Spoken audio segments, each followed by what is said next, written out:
আসসালামু আলাইকুম সম্মানিত দর্শকবৃন্দ, আজকে যে ঘাসটি নিয়ে আপনাদের সামনে কথা বলছি সেটি হলো জায়ান্ট কিং অর্থাৎ তাইওয়ান হাইব্রিড ঘাস। দর্শক শ্রোতা, এই ঘাসগুলো ফলনের কথা যদি বলি, জারা ঘাসের থেকে দ্বিগুণ ফলন হয়। অনেকেই দ্বিগুণ বলে, যারা তাইওয়ান ঘাস লাগিয়েছেন সবাই বলছে যে জারা ঘাসের থেকে দ্বিগুণ ফলন হয়। দর্শক, জারা ঘাসের থেকে দ্বিগুণ ফলন না হলেও জারা ঘাসের থেকে দেড়গুণ ফলন হবে।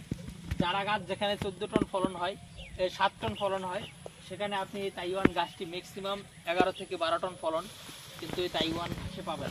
দর্শক, এখানে যে জারটি রয়েছে এই জারে আপনার 30 থেকে 40 কেজি কাঁচা ঘাস হবে। এত বড় একটি জার। দর্শক শ্রোতা, জারা গাছের সর্বোচ্চ 40টা জারে একটা জারে ঘাস হয়, সর্বনিম্ন 10টাও হয়, 5টা ঘাসও কিন্তু একটা জারে জারা ঘাসে হয়।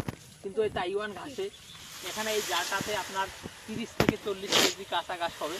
তো দর্শক শ্রোতা, আপনারা যদি এই তাইওয়ান হাইব্রিড নামে জায়ান্ট কিং এই ঘাসগুলো চাষ করতে চান, এই ঘাসগুলো আমাদের কাছে পর্যাপ্ত পরিমাণে এই ঘাসের কাটিং রয়েছে। দর্শক, এই ঘাসগুলো যেমন মোটা তেমন মিষ্টি, এবং এই ঘাসগুলো কিন্তু খুব অল্প সময়ে গরু মহিষ কেটে খাওয়ানো যায়। তো দর্শক শ্রোতা, আপনারা যদি এই ঘাস চাষ করতে চান তাহলে অবশ্যই আমাদের স্ক্রিনে দেওয়া নম্বরে যোগাযোগ করবেন।